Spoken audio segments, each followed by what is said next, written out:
Guys recent గానైతే Vinayaka Chavithi పూర్తయింది. వినాయక చవితి చివరి రోజు సీఎం రేవంత్ రెడ్డి గారు ట్యాంక్ బండ్ పైకి పోయడాన్ని కొంతమంది ఏమో విమర్శిస్తారు, కొంతమంది ఏమో సపోర్ట్ చేస్తారు. ఎందుకంటే సపోర్ట్ చేసే వాళ్ళు ఏమో కేవలం 3 కార్లలోనే, కొంతమంది సెక్యూరిటీతోనే వేయరు కదా కొంతమంది, మరి కొంతమంది వేరే పార్టీకి సంబంధించిన వాళ్ళు ఆ రోజు రేవంత్ రెడ్డి గారికి వ్యతిరేకంగా ఉండే వాళ్ళు అవసరమా గా టైంలో పోయడం అంటే వాళ్ళ అభిప్రాయం ప్రకారం ఆ టైంలో పోవాల్సిన అవసరం లేదని వాళ్ళు తెలియజేస్తారు. దీన్ని బట్టి చూస్తే అంటే మామూలుగా నాకు కూడా అనిపించేది ఏంటంటే, ఎవరైనా ఇండివిజువల్స్ ఒక పార్టీని లేదా ఒక నాయకుడిని మామూలుగా వాళ్ళు ఇష్టపడ్డప్పుడు వాళ్ళు ఏది చేసినా సపోర్ట్ చేస్తారు, వాళ్ళు ఏది చేస్తే అది రైట్ అంటారు. అంటే వాళ్ళు చేసేది ఏదైనా రైట్ కిందనే వాళ్ళకు లెక్క అన్నట్టు.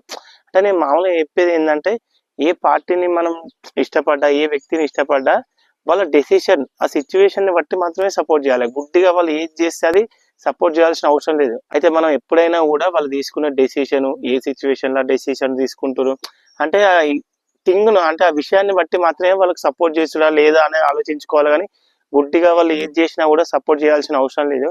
అంటే దీనిపై మీ అభిప్రాయం, అంటే రేవంత్ రెడ్డి గారు రావడంపై మీ అభిప్రాయాన్ని కింద కామెంట్ రూపంలో తెలియజేయండి.